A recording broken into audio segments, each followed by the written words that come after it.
On today's show, it's Katherine Nichols, why she is a dreamer, an author, a survivor, and a healer. Here's a preview. You don't want to miss it. It's big. It's big. And the universe will accept the fact when we know we are the dream of the dreamers, and the dream lives. The dreams are what give us purpose. The dreams are what give us meaning. The dreams are freedom. The dreams are our future. Where would we be? Not a dream, not a life, not a breath. There is nowhere you can go on this planet and exist and thrive without a dream. It's so simple. It's so basic. It's not in Tiffany's. It's not in Bergdorf Goodman's. It's not in Neiman Marcus. You can't buy it. You can't rent it. You can't lease it. I am that I am. So when I asked the question in that little film, "Are you a dreamer?" this was our resounding yes. That's what it was. That was yes. Yes. Yes, Queen. Oh. I said, oh, yes, somebody out here gets it. Yes. Yes. So for me, this is so timely. You know, everything has a season, but time, time is the most precious commodity. Again, we can't borrow, we can't get it back. It's the only thing that goes up and never comes back. If time goes up, it doesn't come back. We cannot get this moment. As you said, let's take this right now. This is the only real moment there is. Moment. This right is it. now. Right. Welcome to the Dream is Love Conversations. Please send us your questions and we will answer them live. You can send those questions to thedreamislove@gmail.com. Let's talk.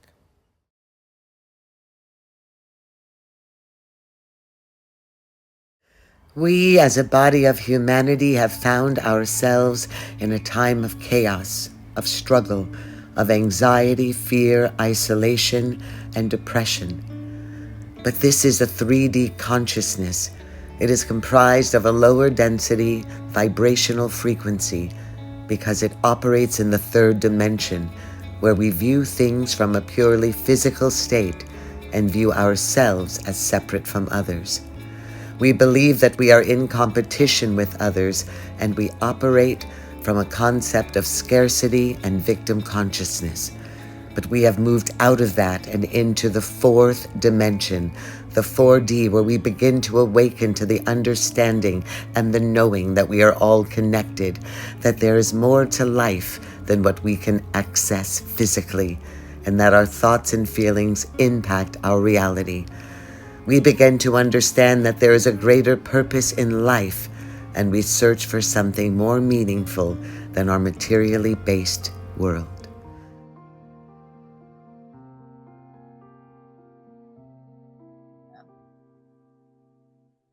Okay, this is Katherine Nichols, who is clearly my soul sister.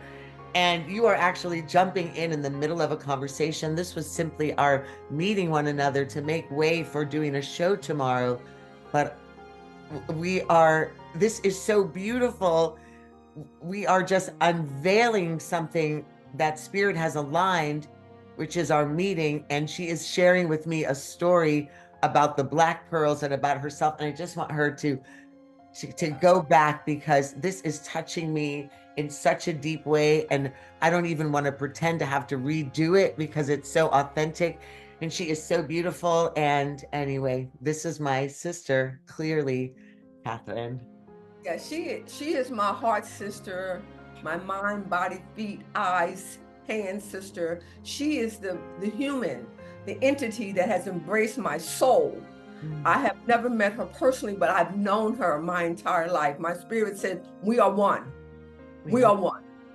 And in that acknowledgement and me knowing not to ignore what Spirit says profoundly, I have to speak that truth. I have to connect with that truth.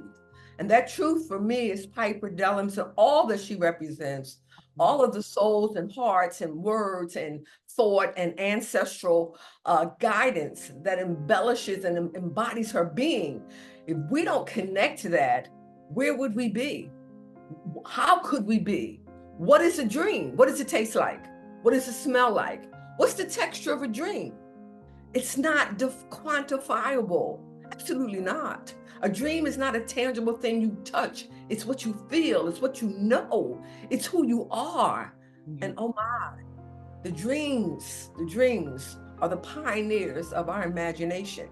And without our imagination, who would we be? Everything starts with a thought.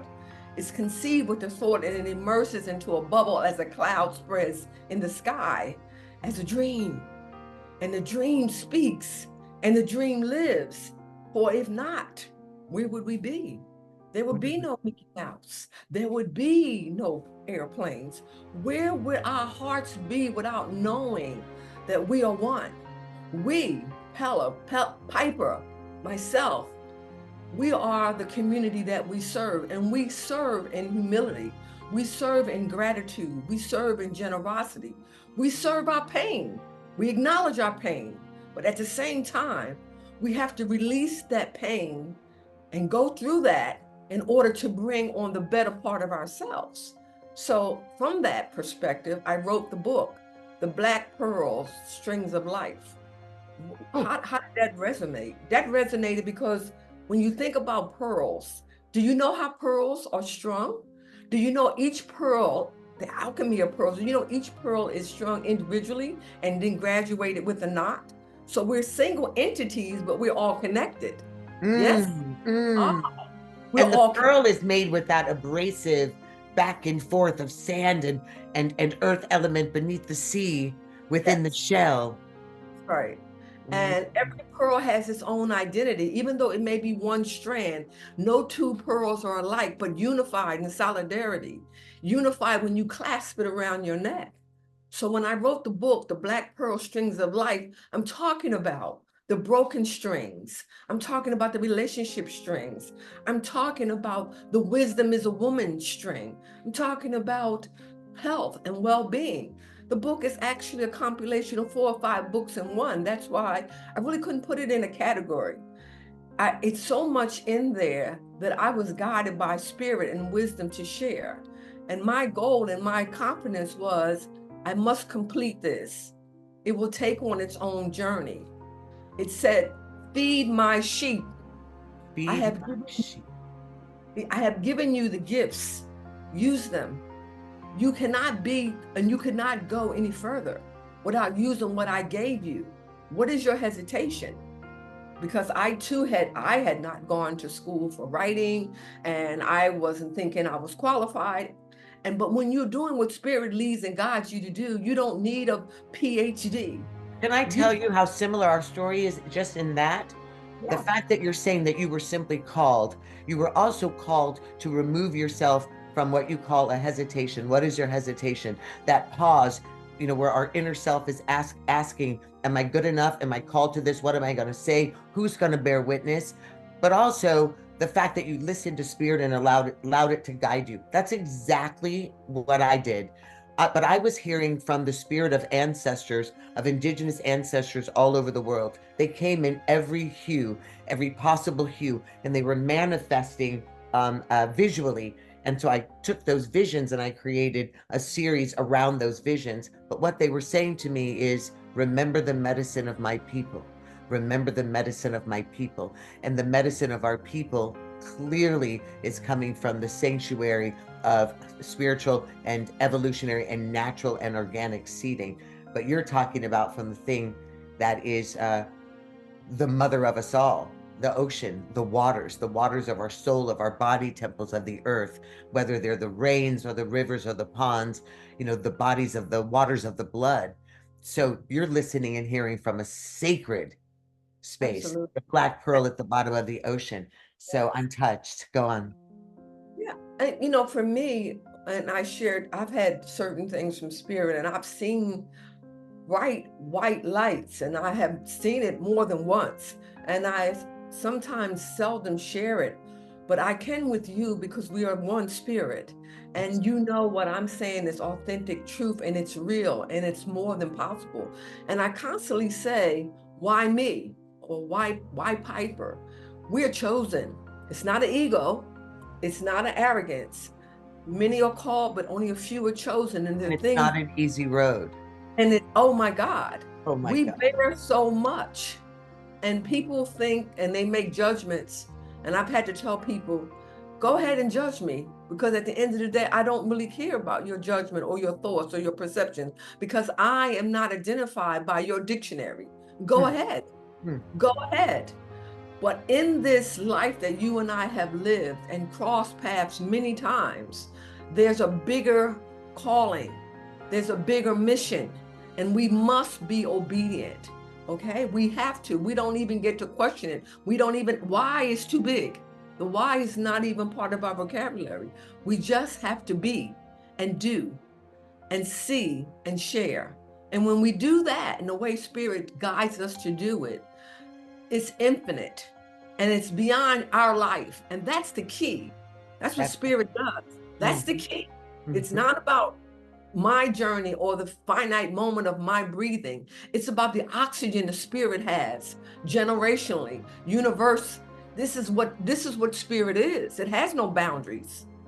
So I'm excited and I'm pleased to be a part of what we are both a part of.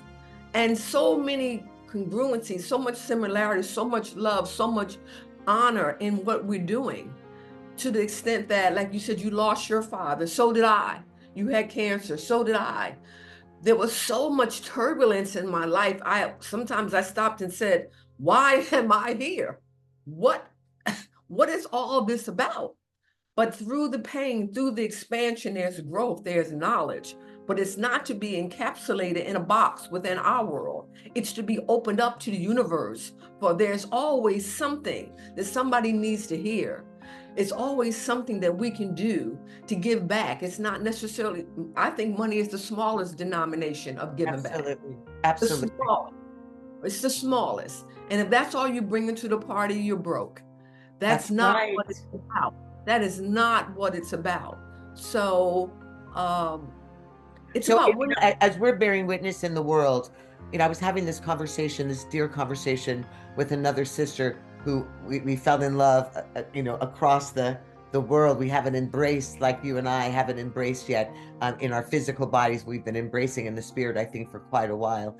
But in the interweaving of it all, we were discussing our being challenged between what's going on in the third dimensional world right now, of course, where money is the foundation, attempting to rule and define all goodness, all strength, all royalty, all wisdom. And it's the greatest lie, because it's causing the greatest demise of the human spirit. But the elevation of the truth of why this is being unveiled to not just you and I, but to so many evolutionary leaders, so many ascended spirits, so many of those who actually have ears to hear and eyes to see, who are being downloaded, who are going through the fires, who are slaying Goliaths, who are going through transformational fire, and yet being so receptive to this beautiful spiritual guidance and bringing us back to commune, to community, to our oneness, and to this truth that is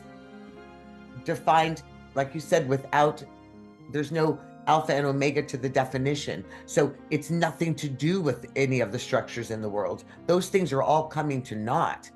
And this light, this awakening, this revelation, this is about to become the norm for those of us that are called, as you say, to not only speak that into the world, speak that into the cosmos, into generations to come, but also to ascend into this new fifth dimension that's about to split off. I don't even think we recognize this split is becoming pretty significant. Yeah, for sure. And again, there are no accidents or coincidences. I've seen you many times and listened and read, and sometimes I respond if I can. But when I saw that tape about the dream, I said, oh, okay, she's talking to me. Okay. When I asked her, you were a dreamer. Yes, when you asked, was I a dreamer? Tell me about what you saw, what you felt, and why you said, okay, I am so happy to know that it touched someone actually bore witness and paid attention. Yeah, because it's something that people think is very simplistic, and they don't, when you ask that question, it's a big question. And most people will just say something. I think people don't listen. They listen to speak, but not to hear and not to process what you've asked. And I had to step back. When you said that, I made a few comments. Then I said, Spirit, why am I a dreamer? What is it that I'm dreaming about? What is a dream? And that's when I sat there and wrote what I gave you. Dreams are the pioneers of our imagination. That wasn't me. That was being guided. Okay. I wrote that in like 15 minutes. Can you read that? Can you read that? Well, I don't ever pulled up. Oh, that's okay. Yeah. Keep talking, because yeah, it touched me so much. Keep talking. Yeah. But, I talked about dreams being the pioneer of our imagination.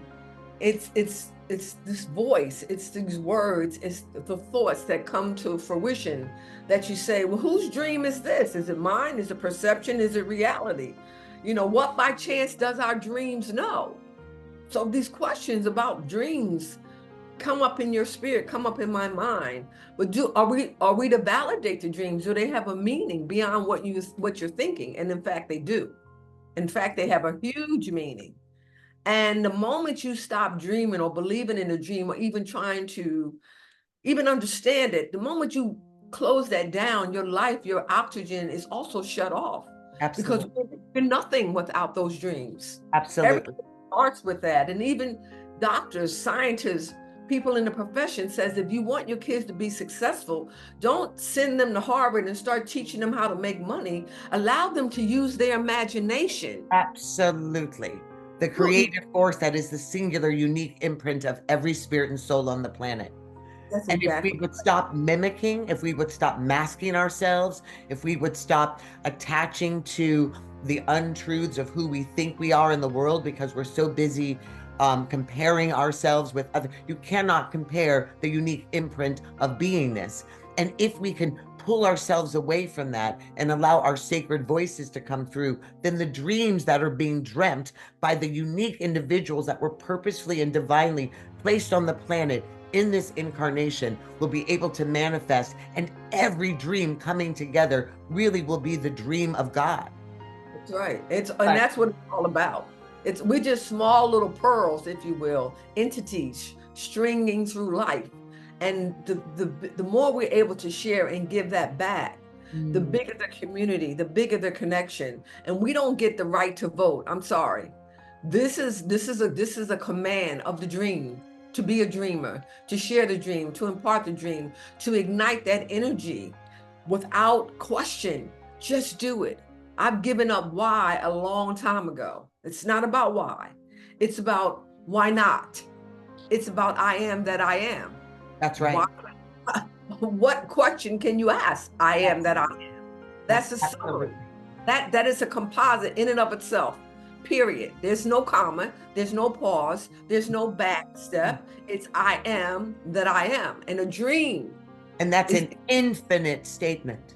That's an infinite statement. And the dreams are infinite. And evolutionary. Evolutionary. There's nothing, we're all evolving. I mean, and as long as you're alive on this side of the dirt, you evolve. I feel on the other side.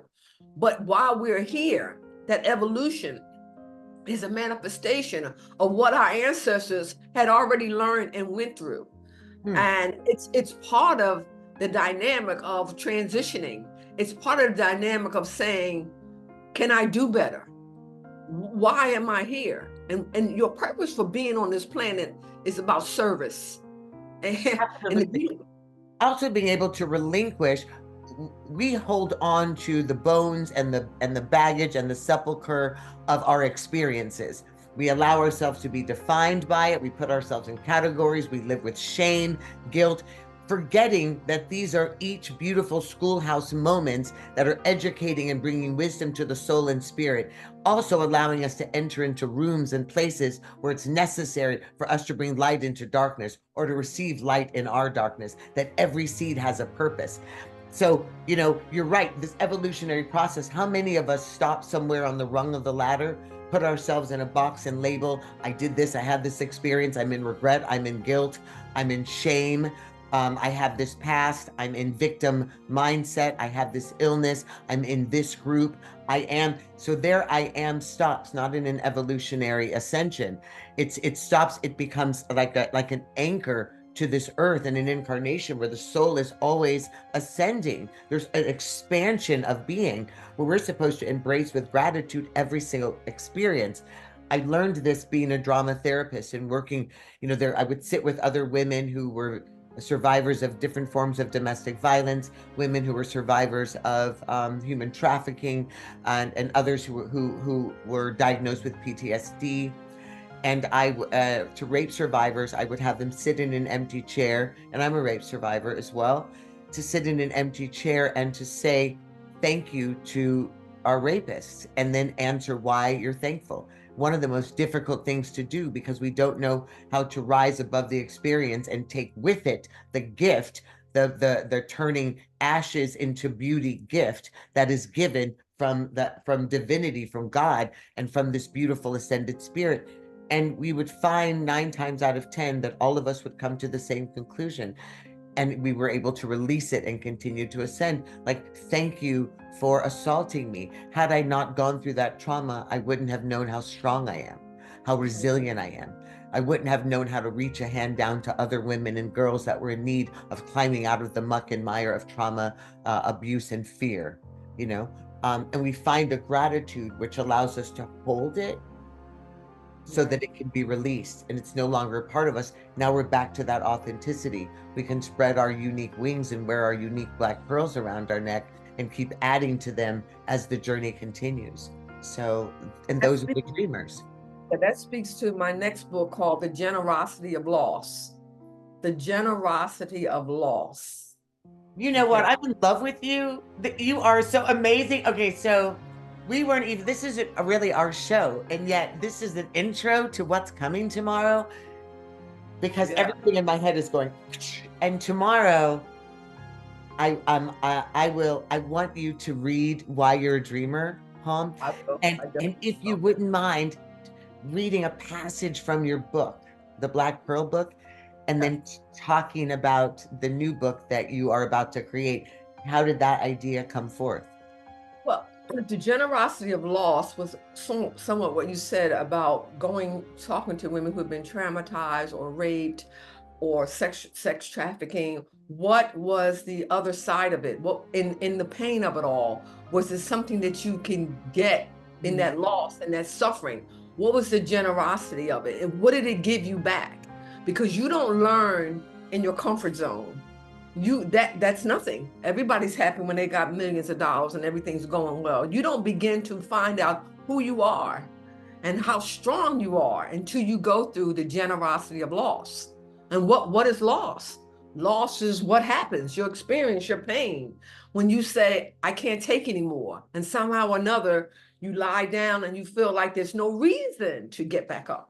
But the generosity of loss said, yes, there is.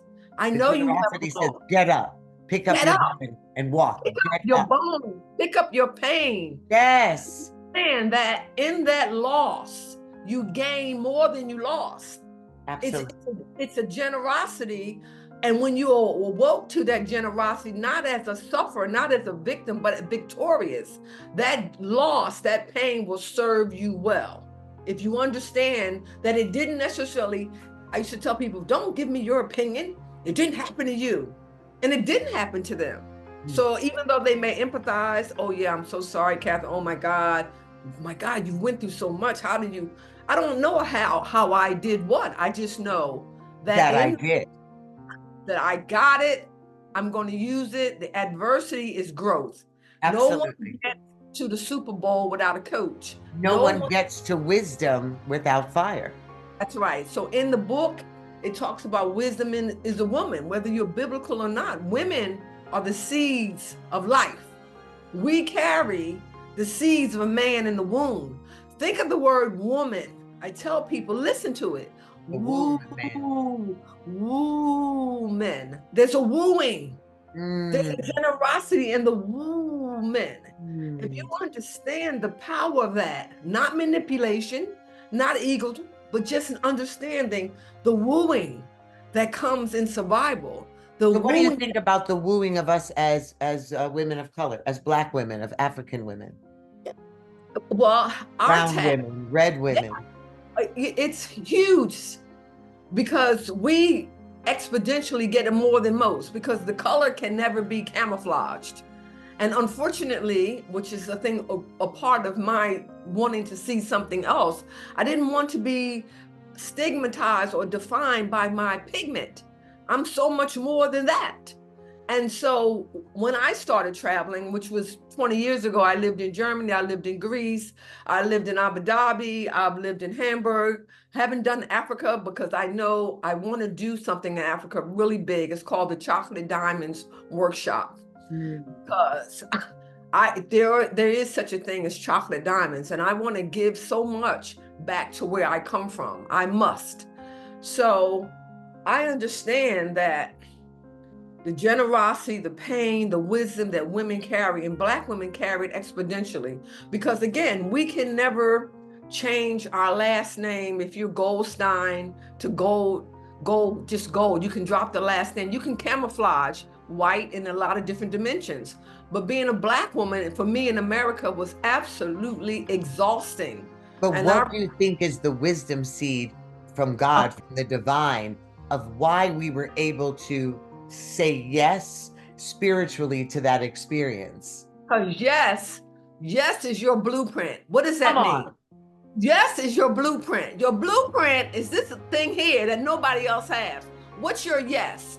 My yes, your yes is your exclusive signature. Nobody can sign that like you. That's your yes. Everybody has an indelible footprint, a yes. When you take that no and look at it straight in the face and say, no, it's not part of my life. No means on for me. When you tell me no, you might as well have lifted me up from the grave and defied me to breathe, because no is not an option. You can tell me no, not now. You can say, no, Katherine, I don't believe you. I'm going to say to you, no. No, you mean no is not at the moment? You couldn't possibly be telling Katherine Elizabeth Nichols, no, not never. You know why I love this? Because the systems that were put in place, from apartheid to slavery to Jim Crow to the Holocaust to Native American annihilation and the Christian schools and stripping of women's rights and all of it that have infiltrated or attempted to destroy the structure of women of color and women in particular, that no has been an invisible barrier, a wall, a prison, and yet our silent, powerful yes has always been resounding, which is exactly why we are where we are, why that invisible golden sword, our warrior spirit, never failed us. It has never not been yes for us as a people.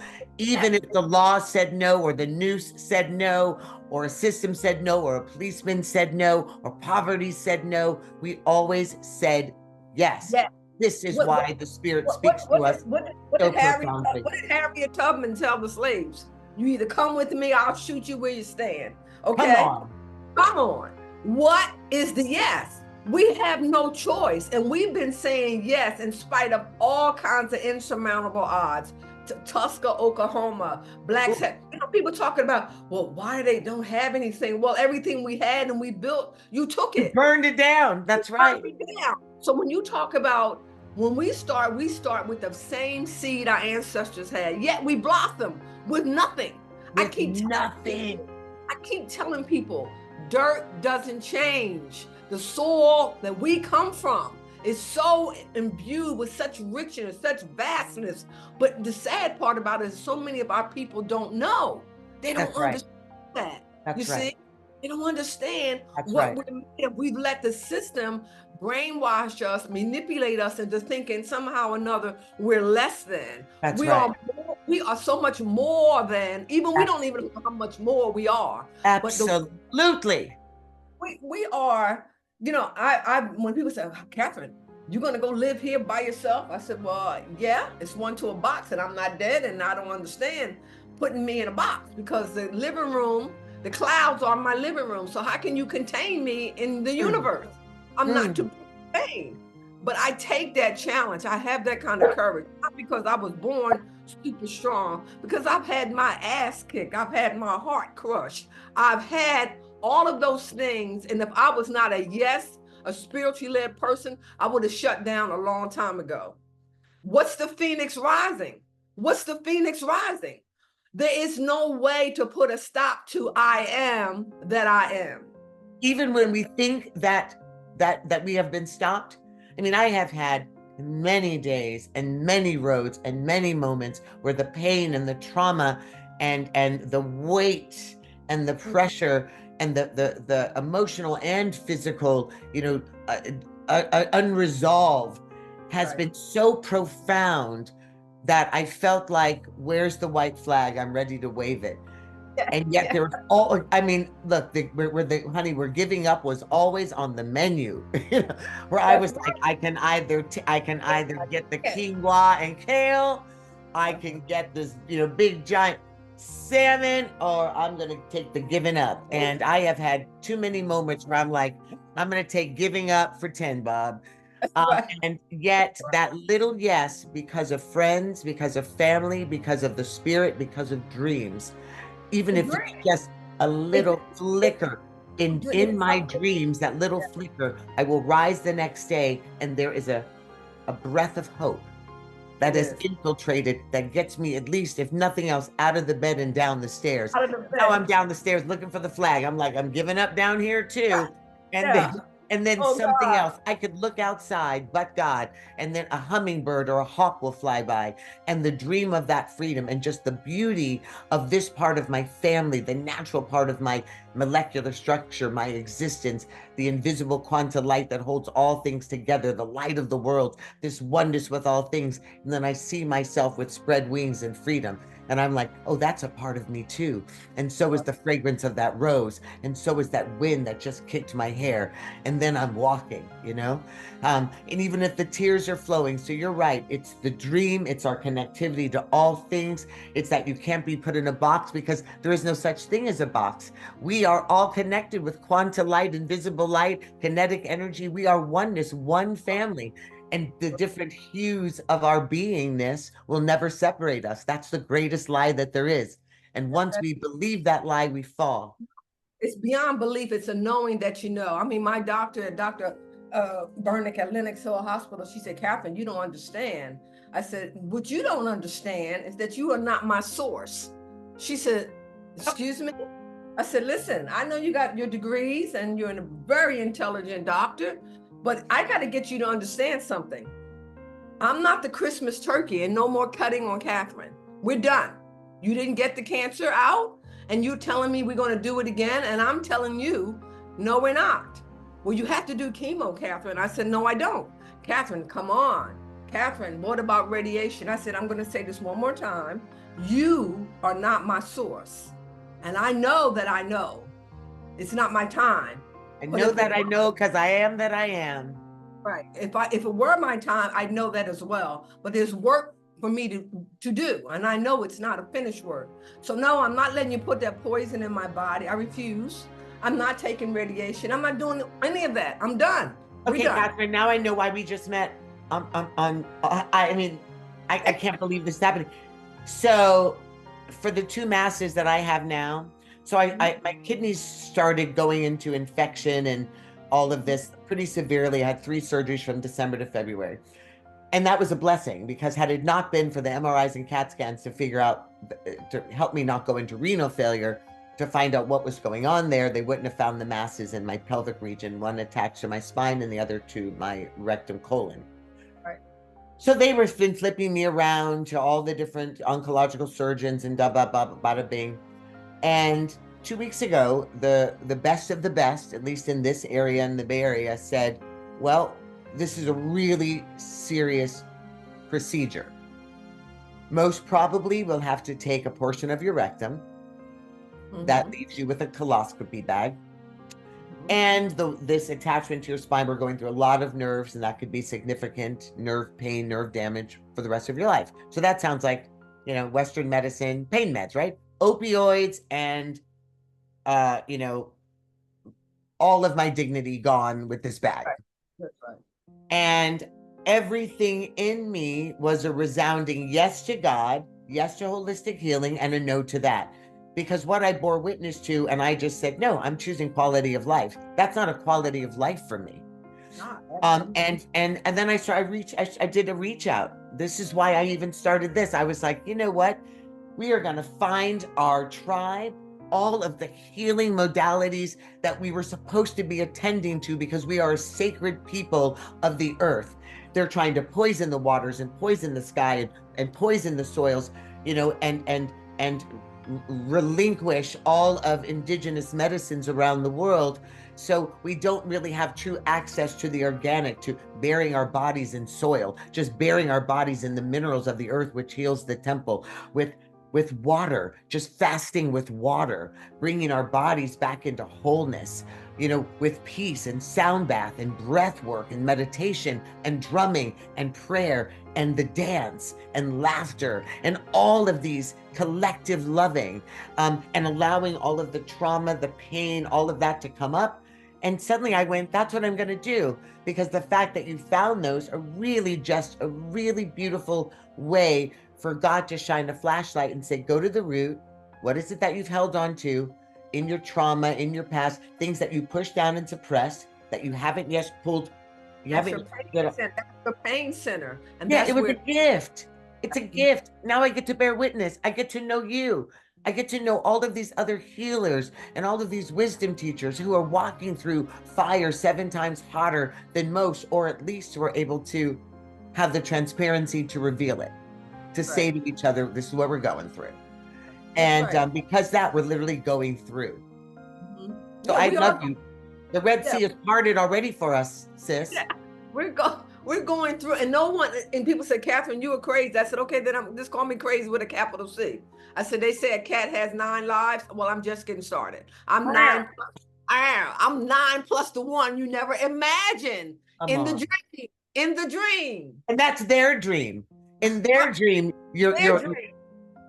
I said, listen, there's just no limits to what God, the I am, can do. Why would I put a box around it? I am part of that I am. There's no limits. If you look at the word impossible, just put apostrophe in there and say, I am possible. It's all in the phraseology. It's all absolutely. And sometimes this Western medicine is the tares. The tares and the wheat look the same. The tares and the wheat look the same, honey. They grow up together. What's going on in this world right now, we're bearing witness, all of these things that we've been bowing down to, from Western medicine to food sources, to politics, to churches, to Hollywood, to the military, all of these institutions that we have borne witness to and given equality to God and the natural are coming to naught. The Tower of Babel has fallen. We are at the base of Babel right now, and we're calling out to the one thing that's going to help us, heal us, and sustain us, and that is love, real love, not the love of Dellums or the love of some celebrity, but the sacred love that comes from the divine, that translates itself from the stars in and through your body to the wolf, to the leaf, to my neighbor, and to the next thought that I'm about to have. This is where we are, and that's what's going to heal us. High frequency, vibrational. It's only an energy force. This is only protons, electrons, and neutrons. Soon as a doctor puts in your head, this is what's going to happen, do it this way or else, then what they're planting seeds that become an energy frequency. Their thoughts and their beliefs are what kill you. That's what destroys your temple, if you believe that. If you believe it. Well, even when my doctor said, Katherine, I'm going to set you an appointment with an oncologist. I said, well, you go see her. She said, Katherine, what do you mean? I said, I'm not listening to that. I will not put that in my crania. I've already made my decision. Once I hear it, I've got to consider it. I will not consider it. I am that I am. And for the last time, you are not my source. Isn't that what the Bible said? The only sin unto death is no faith, is unbelief. Faith and fear can't operate in the same temple. Right. It's just unbelief. That's the only thing unto death is unbelief. So I don't believe that. What did he say? All the things that I can do, you can do it. He told us that. As above, so below. Let's go. Let's go. I said, people, go. It's time to move. It's time to move. It's time to embrace those dreams, live those dreams, and accept that we are dreamers, and the dream just keeps going. It's infinite mortality, because the dream is not quantifiable. It's not tangible. You can't touch it. You can't own it. You can't rent it. You can't lease it. It's a dream. It's big. It's big. It's big. And the universe will accept the fact when we know we are the dream of the dreamers, and the dream lives. The dreams are what give us purpose. The dreams are what give us meaning. The dreams are freedom. The dreams are our future. Where would we be? Not a dream, not a life, not a breath. There is nowhere you can go on this planet and exist and thrive without a dream. It's so simple. It's so basic. It's not in Tiffany's. It's not in Bergdorf Goodman's. It's not in Neiman Marcus. You can't buy it. You can't rent it. You can't lease it. I am that I am. So when I asked the question in that little film, are you a dreamer? This was our resounding yes. That's what it was. That was yes. The yes. Yes, Queen. Oh. I said, oh, yes, somebody out here gets it. Yes. Yes. So for me, this is so timely. You know, everything has a season, but time, you know, time is the most precious commodity. Again, we can't borrow, we can't get it back. It's the only thing that goes up and never comes back. If time goes up, it doesn't come back. We cannot get this moment. As you said, let's take this right now. Because this is the only real moment there is. Moment. This right is it. now. Right now. Right now. And this was unexpected. But this is what makes it so perfect. The spirit was like, no, I need you to speak now. I need you guys to embrace now. I need this wisdom to pour out now. There is no waiting, because somebody needs to hear it a day earlier than we thought. Because I said, oh, I'll call you. And then you were running a little late and you said, oh, get me on Zoom. And I'm like, Zoom, oh my God, I went to the gym, I'm looking a mess. And I said, you know what? You look gorgeous. You are a beautiful woman. I don't even care because I'm so comfortable in my skin. But you're a beautiful woman, whether you care or not.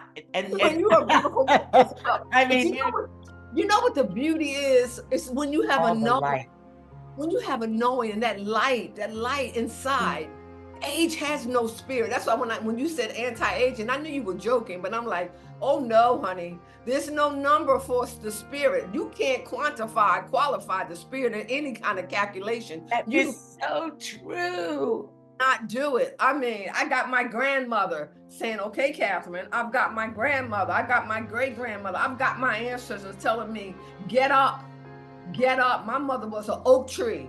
And she said, we may bend, but we don't break.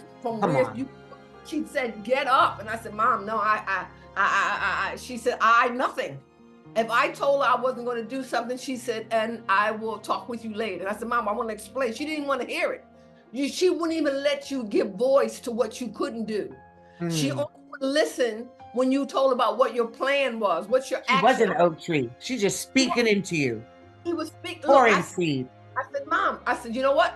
I said, we're at war. She said, what do you mean? I said, work, action, results. We got to get back to work, the core of work, the being, the spirit work, not the universal, the nonsense, the structural, the system work. That's failed us forever. We still believe in it's going to be justice. We still buying into that nonsense. Right. It's never going to be justice. Ever. It's never going to be equity. There's never going to be fair distribution. We're holding on to what with 400 years, it didn't work. 40 acres and a mule, it didn't work. Even when we collectively came together and built our own communities, they destroyed that. So you still believing in that work? You believing in that? No. It's the spirit work that they cannot disrupt. It's the one thing nobody can touch. They can't touch it. They want to destroy it. I said, no. It's not. I said, it's not going to happen. They couldn't touch it in slavery. They couldn't touch it during the Congolese genocide. They couldn't touch it during the Holocaust. They couldn't touch it in Jim Crow. They cannot touch our spirits.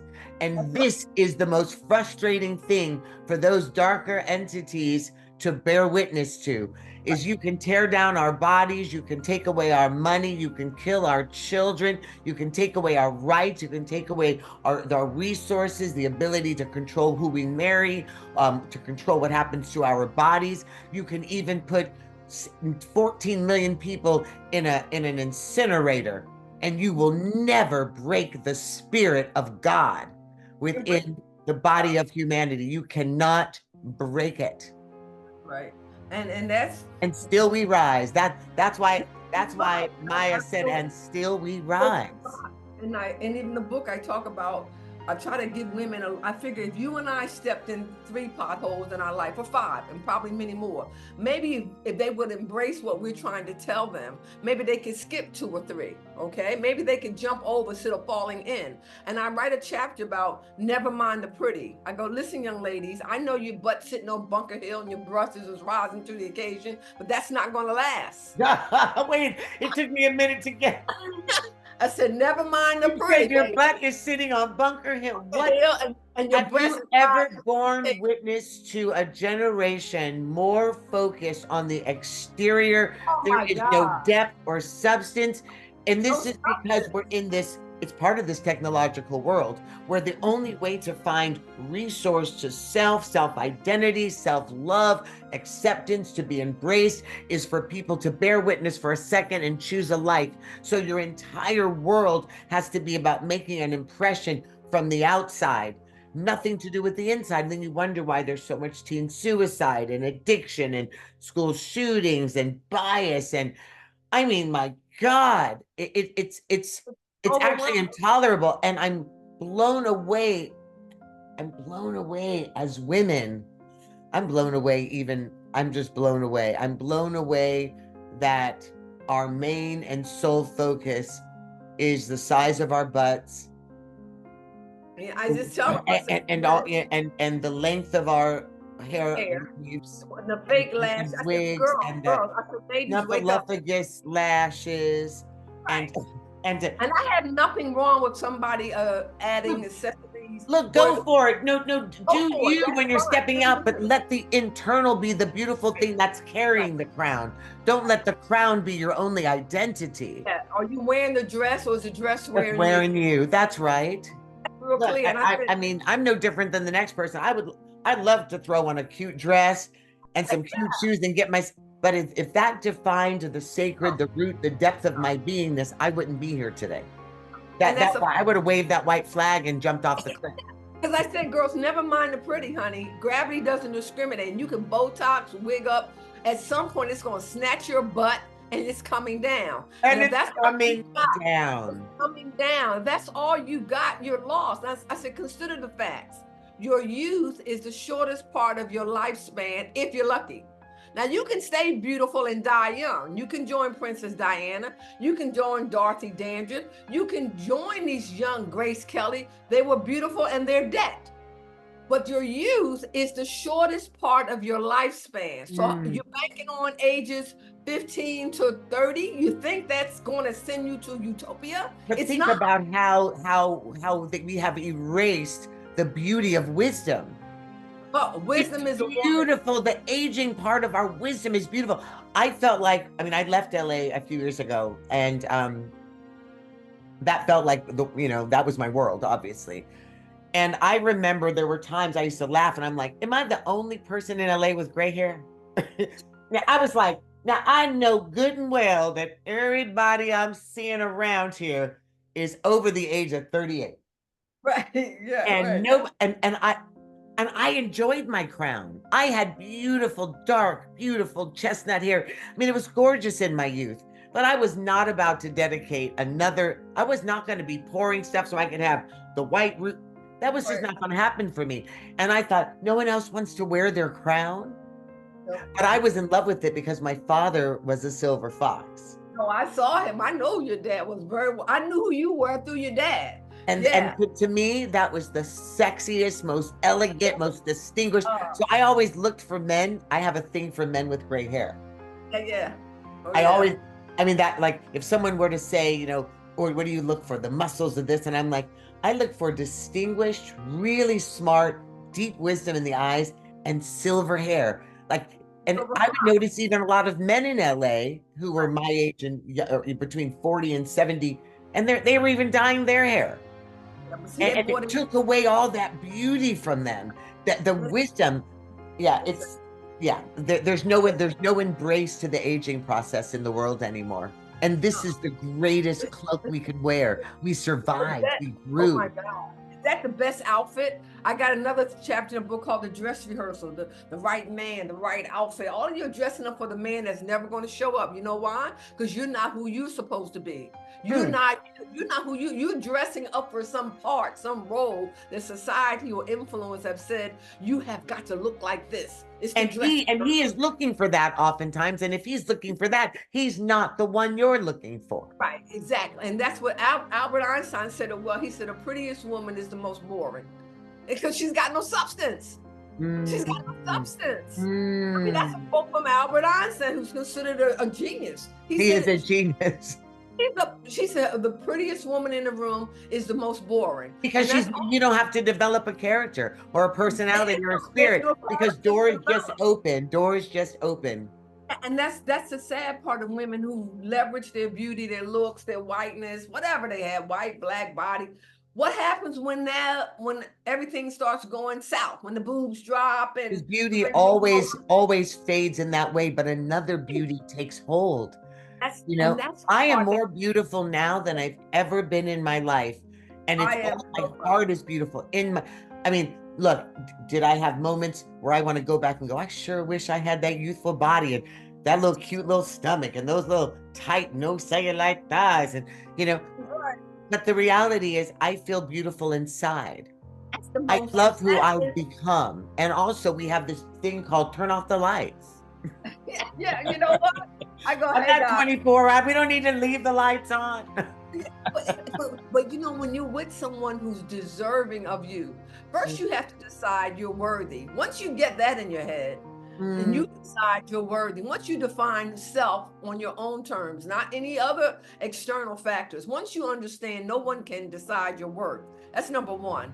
After you get to that point, you don't have a problem and saying, okay, I'm not getting glamorous today. Yes, I can show up and I'm on point given the occasion, but that doesn't mean I've got to be dialed up 24/7, because guess what? You always look the same. If you got to put on a full face of makeup and all of that, sun up to sundown, when you go out, you're the same person. It's boring. It's boring. But also the people that meet you, that always makes me laugh. Now, there are moments where I'm thinking, all right, and this is really superficial. Right.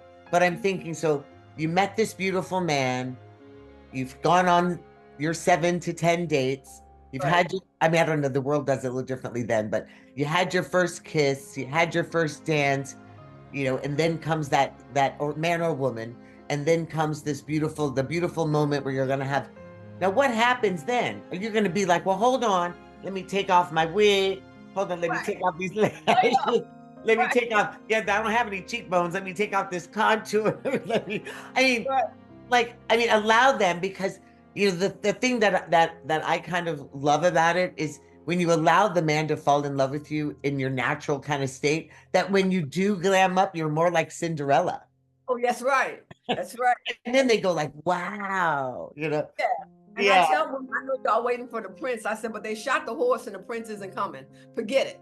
They shot the horse. And the prince is not coming. Stop standing there waiting for someone to save you. There's no ambulance on the way. You've got to own your no. You've got to come into your own self, your being. Once you do that, like for me, I'm the best part of Katherine I've ever been. Why? Because I don't have to be apologetically Black. I don't have to say, am I enough? I wrote a poem called Am I Enough? Do I have to keep wondering? When I tell you I'm going to be having talks with you like every day, because now we have to get to the are you enough? There is so much. I wish, where do you live again? Portugal? I live in Portugal. I'm from America. I know, but you're in Portugal. I'm just trying to think of, I cannot wait for the day where I just want to hold you. I'm holding you now. We're going to do that. We are definitely going to do that. So I'm sitting here thinking like, all right. You know what? The universe has, and I'm feeling this now. He said, okay, I put my loves together, Katherine and Pelham. And he's saying, I got something for y'all to do. And it's big, but I know you girls are up for the task. I don't even know what it is, but I know there's some super synergy going on here. All we have to do is listen and say yes. Listen and say Katherine, yes. I'm telling you my yes right now. God, I'm telling you my yes right now. That's yes. Yes, yes.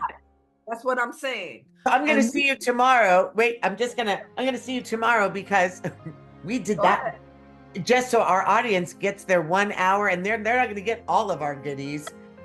So first of all, you have to rewatch this 3 or 4 times because open your mouth wide, because these are seeds. This was fruit. This was water. This was wisdom. This was real talk. So I'm going to see you again tomorrow. And just so everybody can bear witness to understand what it is that we were talking about, normally we end with a huge meditation, a video of meditation to get us back. But we're going to end with the Are You a Dreamer? So people can then come and start asking questions directly. And you're going to want to ask her questions directly, Katherine, and talk about why you're a dreamer and send those in so that she can bear witness to the fact that you're bearing witness to how she has unfolded and brought her wholeness and her beauty and the dream to the table today. So we love you, and we'll see you tomorrow.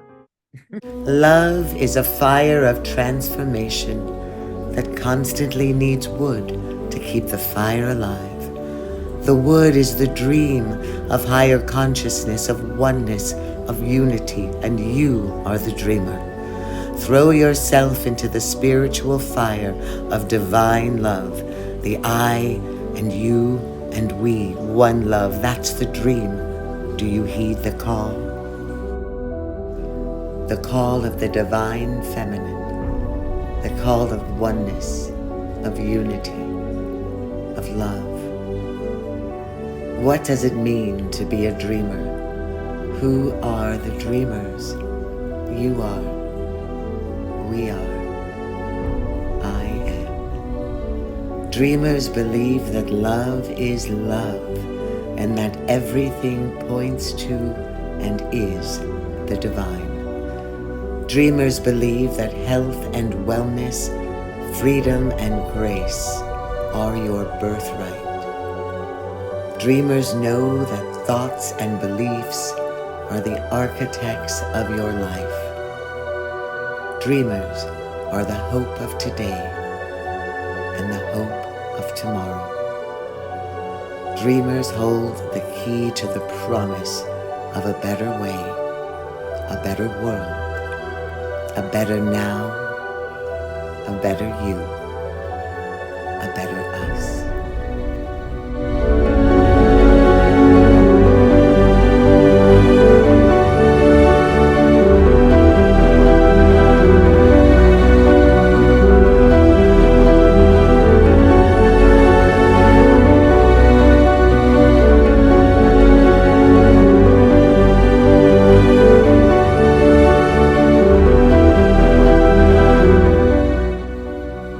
Dreamers hold the key to the purpose of our journey, this magnificent incarnation, this profound experience of being. Dreamers orchestrate the aria of humanity's salvation and chart the course of action to remedy the soul's discontent. We are the dreamers. We hold the key to open the doors of destiny, the prophetic awakening from karma to dharma.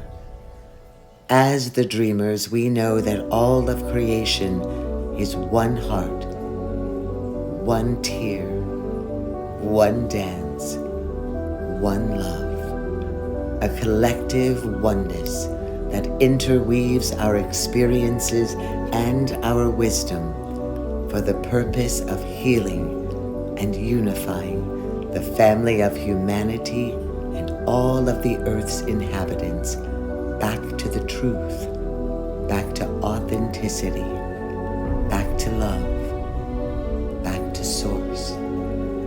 We are the dreamers, the ebb of seasons and the flow of forever, the rhythm and rhyme of life, with her broken guitar strings and perfect pitch, with her crooked paths and crooked smiles and wayward winds, with her blinding beauty and mosaics of shattered glass, broken, perfectly and stunningly broken open humanity. The trees of fertility, the trees of life. We are broken branches, and broken branches make perfect nests. We bend and sway as trees in storm, but when we break, our branches become unity's fingers, interlocking as the hands of Creator. Open breath, open hands, open hearts, and open arms. Writing 1,000,000 stories on the canvas of our existence. Come dream with us. Come, carve your name in the tree of life, because you matter.